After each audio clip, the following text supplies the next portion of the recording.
শিক্ষার্থীদেরকে নিয়ে কুরুচিপূর্ণ মন্তব্য করার প্রতিবাদে শিক্ষামন্ত্রী এহসানুল হক মিনলের পদত্যাগের দাবিতে সাধারণ শিক্ষার্থীরা পরীক্ষার পরপরই গণ আন্দোলন করে তোলে।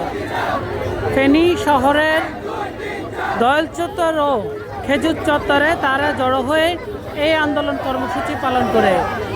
সড়কে তীব্র যানজট তৈরি হয় এবং সড়কে সাধারণ মানুষের ভোগান্তি তৈরি হয়।